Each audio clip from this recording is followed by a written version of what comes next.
राधे राधे।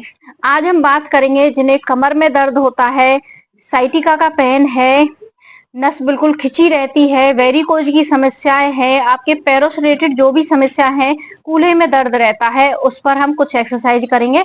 और एक वारुणी नाड़ी होती है जो हमारे पैर में होती है, उसी नाड़ी में जब कोई रुकावट आ जाती है तो हमें बहुत ही बुरी तरह से जबरदस्त तरीके से दर्द होता है। उस नाड़ी को हम एक्टिव कर सकते हैं मालिश के द्वारा, अगर उसमें कुछ रुकावट आ चुकी है, मालिश के द्वारा, एक्यूपॉइंट्स के द्वारा। तो पहले हम करेंगे बॉडी को रिलैक्स, ठीक है, वार्म अप करेंगे, पहले रिलैक्स करेंगे, फिर उसके बाद बॉडी को वार्म अप करेंगे। रिलैक्स कैसे करना है, आपको अपने मैट पर पीठ के बल लेट जाना है, पीठ के बल आराम से लेट जाना है। लेटने के बाद आपको इस तरह से कदम ताल करनी है। जब आप इस तरह से कदम ताल करेंगे तो आपकी जो नसें हैं वो आपकी एक्टिव हो जाएंगी, क्योंकि हमारे शरीर में पूरा ही काम हमारी नस नाड़ियों का होता है। जब हमारी नस नाड़ियों में रुकावट आने लगती है तो हमें समस्याएं शुरू हो जाती हैं, चाहे वो घुटनों की हो, चाहे साइटिका हो, चाहे सर्वाइकल हो, चाहे कमर में दर्द हो। जब इस तरह से लगातार आप 2 मिनट कदम ताल करते हैं तो आपकी एक एक नस में ब्लड का सर्कुलेशन बेहतर बनेगा और आपके पूरे शरीर में पसीना आ जाएगा, वो भी लेटे लेटे आराम से। इस तरह से करना है। अगला काम आपको क्या करना है, लगातार ये 2 मिनट करने के बाद अगला काम है, अपनी जो टेल बोन होती है, आपकी रीढ़ की हड्डी जो होती है, उसे थोड़ा सा कर्व बनाना होता है रीढ़ की हड्डी से। जैसे चक्रासन में थोड़ा सा रीढ़ की हड्डी को फोल्ड करते हैं, क्योंकि हम पूरा दिन सामने झुककर काम करते हैं, हम कभी भी पीछे की तरफ नहीं झुकते हैं। तो करना कैसे है, बॉडी को इस तरह से आराम से बीच में से उठाना है, रीढ़ की हड्डी को बीच में से उठाना है, छोड़ देना है, फिर से रीढ़ की हड्डी को ऊपर उठाना है, छोड़ देना है। एक तो ये हो गया आसान तरीका, लेकिन आप इसकी प्रैक्टिस ना होने के कारण, आप प्रैक्टिस में ना होने के कारण आप अच्छे से रीढ़ की हड्डी को अच्छे से पुश नहीं कर पाते हो, तो आपको तकिए की सहायता ले लेनी है। आपको तकिया लेने हैं, कुशन लेने हैं, ठीक है, उन्हें अपनी जस्ट टेल बोन के नीचे रखना है और इस तरह से रखने के बाद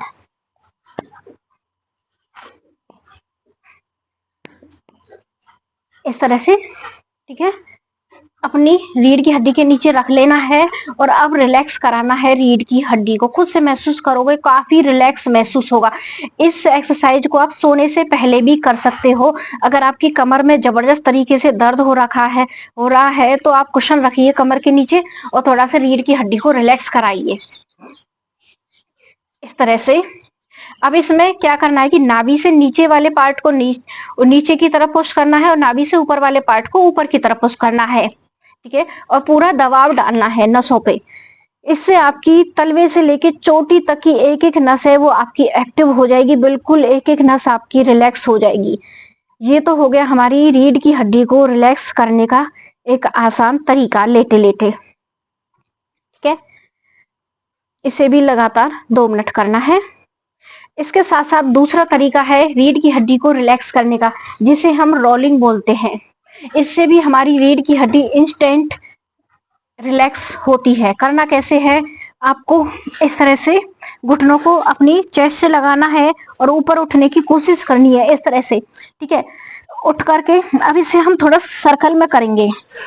जब आप इस तरह से लेटे लेटे रोलिंग करते हैं तो आपकी जो रीढ़ की हड्डी है बिल्कुल रिलैक्स हो जाएगी। आपको कभी एकदम से आनंद आ जाएगा कि हाँ बिल्कुल आपने कोई पेन किलर ले लिया हो, इस तरह से आपकी बॉडी रिलैक्स हो जाएगी। दूसरा, अगर आपको गैस भी बनती है तो उसमें भी काफी आपको आराम मिलेगा, क्योंकि जब हम लेटते हैं तो ये हो गया हमारा पवन मुक्तासन, और जब हम ऊपर उठते हैं तो इससे हमारी रीढ़ की हड्डी को मसाज हो गया, ठीक है, फैट भी बर्न होगा, आपका गैस बनती है उसमें भी काफी रिलैक्स महसूस करोगे। और तीसरा, आपकी जो रीढ़ की हड्डी में जो दर्द है, वहां की नसों में ऐठन है, जकड़न है, ठीक है, इकट्ठी हो रखी है, तो उसमें भी काफी राहत मिलेगी। ये हो गया आपकी रीढ़ की हड्डी के लिए। अब हमें अपनी नस पे काम करना है। जो आपकी साइटिका वाली नस है उसमें अगर खिंचाव आ रखा है, उसके लिए है एक आसान तरीका। करना कैसे है, आपको घुटने के ऊपर दूसरे पैर का पंजा रखना है, ठीक है, इस तरह से। अब हाथ को अंदर से ले जाकर इसे अपनी तरफ खींचना है। ठीक है, घुटने को, इस वाले घुटने को अपनी तरफ खींचना है और इस वाले घुटने को बाहर की तरफ, ठीक है, दबाव डालना है इस तरह से। और आप खुद से महसूस करोगे कि आपकी जो नस है उसमें पूरा अच्छे से खिंचाव आ रहा है। और जिन्हें सर्वाइकल है वो गर्दन को ऊपर ना उठाएं, वो इस तरह से ही लेट कर करें, सर्वाइकल वाले। और जिन्हें सर्वाइकल नहीं है वो थोड़ा सा गर्दन को उठा सकते हैं, पूरा खिंचाव दें। अब इसी तरह से इसी प्रक्रिया को दूसरे पैर से करना है। और आप खुद से महसूस करोगे कि यहाँ की जो नसें हैं इनमें पूरा खिंचाव आएगा।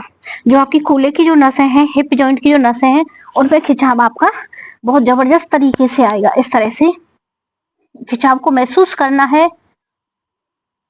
इस वाले पैर को बाहर की तरफ पुश करना है और इसे अपनी तरफ पुश करना है। या तो हाथ का सहारा ले लीजिए या फिर आराम से ऐसी पुश कीजिए इस तरह से, या फिर आराम से इस तरह से गर्दन को पीछे रख कर भी आप पुश कर सकते हैं और खिंचाव को महसूस करें। एक तो आपकी ये एक्सरसाइज हो गई पैरों की नसों के लिए। दूसरी एक्सरसाइज हो गई आपकी, पैर को थोड़ा ऊपर उठाना है, हाथ से सहारा देना है और नसों को खिंचाव देना है। इस तरह से पंजे को अपनी तरफ फिर बाहर की तरफ, अपनी तरफ और बाहर की तरफ। इससे भी जो आपकी यहाँ की जो नसें हैं वो आपकी एक्टिव होंगी, पूरा खिंचाव आएगा। इसी एक्सरसाइज को दोनों पैरों से आपको दोहराना है। इस तरह से पंजे को अपनी तरफ फिर बाहर की तरफ खिंचाव देना है, पंजे को अपनी तरफ फिर बाहर की तरफ।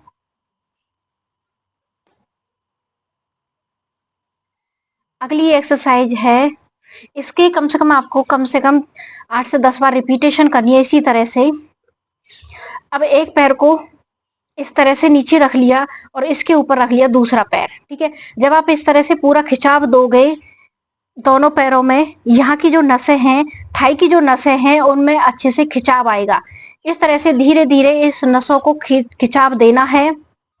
क्योंकि जो ओवरऑल बात कहने का मतलब मेरा ये है कि आपकी जो नसें हैं, अंदर की नसें हो गई, बाहर की नसें हो गई, इनमें पूरा अच्छे से खिंचाव देना है। जब हमने इस वाली एक्सरसाइज को इस तरह से किया था तो आपकी इस वाली नस पे खिंचाव आया था। ठीक है, अब जब हम इस तरह से हम लेगों को, पैर को खोलने वाली एक्सरसाइज करते हैं तो अंदर की नसों पे पूरा अच्छे से दबाव आएगा, खिंचाव पड़ेगा। पूरा खिंचाव देते हुए और खिंचाव को महसूस करना है।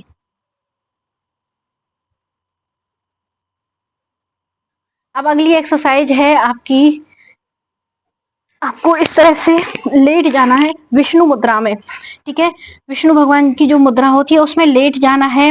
लेट कर अपने जो आपके हिप जॉइंट है उस पर यहाँ पे हाथ रखना है और महसूस करना है और अपने एक पैर को ऊपर उठाना है। उठाना है, जब आप इस तरह से पैर को ऊपर उठाएंगे तो आपकी जो ऊपर की नसें हैं इनमें पूरा अच्छे से दबाव आएगा, खिंचाव आएगा और इस खिंचाव को आपको महसूस करना है। जितना आप होल्ड कर पाए उतना होल्ड करने की कोशिश करें और पंजे को बाहर की तरफ धकेलें। पंजे को बाहर की तरफ पुश करें और फिर अंदर की तरफ पुश करें, इसी तरह से बाहर की तरफ और अंदर की तरफ। अब इस एक्सरसाइज को दूसरी तरफ से भी फिर से दोहराना है इस तरह से।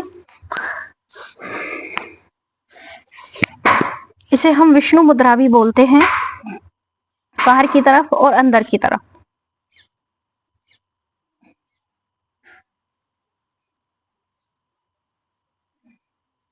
और आपके खुद से महसूस करोगे आपके जो हिप में, जो हिप जॉइंट में जो पेन है उसमें काफी आपको धीरे धीरे रिलैक्स महसूस होगा। कि हमारा पूरा ही काम हमारे शरीर में नस नाड़ियों का है, बस थोड़ा सा काम अपने नस नाड़ियों पे कीजिए, आप खुद से इसमें काफी आराम महसूस करेंगे। जो हमने स्टार्टिंग में बात बोली थी कि ये कि जो एक्यू पॉइंट्स है, अगर आप उस पर भी काम करते हैं, आपको अगर आपकी नस उस पकड़ में आ जाए, वारुणी नाड़ी अगर आपको पकड़ में आ जाए तो आपको बेहतरीन रिजल्ट देखने को मिल सकते हैं। करना क्या है, आपकी जो लिटिल फिंगर है उसके जस्ट यहाँ पे यहाँ से होती हुई एक नस जाती है जिसे हम वारुणी नाड़ी बोलते हैं। ये नस हमारी यहाँ से लेकर पूरी कमर से लेकर सिर तक जाती है। ठीक है, अब इसमें करना क्या है, जिन्हें साइटिका है, साइटिका वालों को यहाँ पे बहुत ही जबरदस्त, जब आप इस तरह से या तो इस तरह से दबाओगे, ठीक है, या तो दबाने से दर्द महसूस होगा, ठीक है, या तो आप इसे इस तरह से दबा लीजिए, या फिर तेल या घी, ठीक है, शुद्ध तेल या घी लेना है और उससे इस तरह से मालिश करना है। तिल का तेल भी यूज कर सकते हैं, सरसों का तेल भी लगा सकते हैं, और आप घी भी लगा सकते हैं। इस तरह से आप हल्के हाथ से रोजाना सोने से पहले मालिश किया करो इस वाली नस में, नस की, जिन्हें सर्वाइकल साइटिका का पेन है, सर्वाइकल नहीं सॉरी, साइटिका का पेन है जिन्हें, वो लोग इस तरह से दोनों पैरों में आपको लगातार कम से कम 2 मिनट करना है इस तरह।